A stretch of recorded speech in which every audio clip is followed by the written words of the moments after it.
ഇവിടെ 7:30 കൂടിയിട്ടാണ് ആൾ വന്നത്. കഴിഞ്ഞ ദിവസം ഇവിടുന്ന് ഡിസ്ചാർജ് ചെയ്ത് പോയതായിരുന്നു.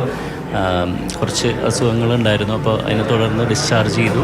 ആൾക്ക് വീട്ടിലോട്ട് പോകണം എന്നൊരു ആഗ്രഹം പറഞ്ഞതിനെ തുടർന്ന് എല്ലാ സപ്പോർട്ടോടും കൂടിയിട്ടാണ് നമ്മൾ വിട്ടത്. ഇത് ഡോക്ടർ സോജൻ ആളെ ട്രീറ്റ് ചെയ്തിരുന്ന ഡോക്ടറാണ്. കരൾ സംബന്ധമായ അസുഖങ്ങളാണ് അദ്ദേഹത്തിന് ഉണ്ടായിരുന്നത്. ഡോക്ടർ എന്തായിരുന്നു അദ്ദേഹത്തിന്? കരളിൻ്റെ അസുഖങ്ങളായിരുന്നു. കുറച്ച് നാളായിട്ട് ചികിത്സയിലായിരുന്നു. ഇടയിലൊന്ന് റിക്കവർ ചെയ്തിരുന്നതാണ്. പക്ഷെ അത് കഴിഞ്ഞ് വീണ്ടും പെട്ടെന്നൊന്ന് മോശമായി. അങ്ങനെയാണ് ഉണ്ടായത്. ഇന്നിപ്പം മരണകാരണമാവുന്ന കരൾ സംബന്ധമായ അസുഖങ്ങളും പിന്നെ വാർദ്ധക്യ സഹജമായ അസുഖങ്ങളും ഉണ്ടല്ലോ, അതെല്ലാം ചേർത്ത് തന്നെയാണ് വന്നത്. ഈ ട്രീറ്റ്മെൻറ്റ് ഇപ്പോൾ കുറേ നാളുകളായിട്ട് വന്നും പോയി നിന്നായിരുന്നു. അഡ്മിറ്റായിട്ട് ചികിത്സയിലായിരുന്നു. ഇടയിൽ ഇപ്പോൾ കഴിഞ്ഞ കുറച്ച് ദിവസങ്ങൾക്ക് മുമ്പ് അഡ്മിറ്റായിരുന്നു.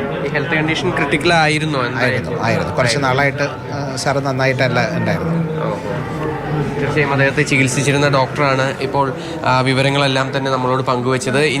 ഇന്നിപ്പോൾ രാത്രിയാണ്. അതുകൊണ്ട് തന്നെ ഇനി നാളെ രാവിലെ 8 മണിയോട് കൂടിയാണ് അമല ആശുപത്രിയിൽ നിന്നും ഈ അദ്ദേഹത്തിൻ്റെ മൃതദേഹം വീട്ടിലേക്ക് കൊണ്ടുപോകൂ എന്നാണ് ബന്ധുക്കൾ അറിയിച്ചിരിക്കുന്നത്. അതിനുശേഷം നാളെ വൈകുന്നേരത്തോടു കൂടി സംസ്കാര ചടങ്ങുകൾ നടത്തുമെന്നുള്ളതാണ് നിലവിൽ ബന്ധുക്കളിൽ നിന്ന് നമുക്ക് അറിയാൻ കഴിഞ്ഞത്. അവർ അവിടെ മറ്റ് സംസ്കാര ചടങ്ങുകളുമെല്ലാം ഉൾപ്പെടെയുള്ള കാര്യങ്ങളെല്ലാമായി ബന്ധപ്പെട്ട ചർച്ചകൾ നടത്തുകയാണ്. അതുമായി ബന്ധപ്പെട്ട വിവരങ്ങളൊക്കെ അല്പസമയത്തിനകം തന്നെ കൃത്യതയോടുകൂടിയുള്ള വിവരങ്ങൾ നമുക്ക് എന്തായാലും മനസ്സിലാക്കാൻ സാധിക്കും. എന്തായാലും നാളെ രാവിലെ 8 മണിക്ക് ഇവിടെ നിന്നും ആശുപത്രിയിൽ നിന്നും വീട്ടിലേക്ക് ഈ ഭാവഗായകൻ്റെ മൃതദേഹം കൊണ്ടുപോകും എന്നുള്ളതാണ് ഒടുവിൽ ഇപ്പോൾ വീട്ടുകാരിൽ നിന്ന് നമുക്ക് മനസ്സിലാക്കാൻ സാധിച്ചത്. എന്തായാലും മറ്റ് ചടങ്ങുകൾ ഉൾപ്പെടെയുള്ള കാര്യങ്ങളായിരുന്നു നമ്മുടെ പ്രിയപ്പെട്ട ഗായകൻ പി ജയചന്ദ്രന്റെ അന്ത്യം.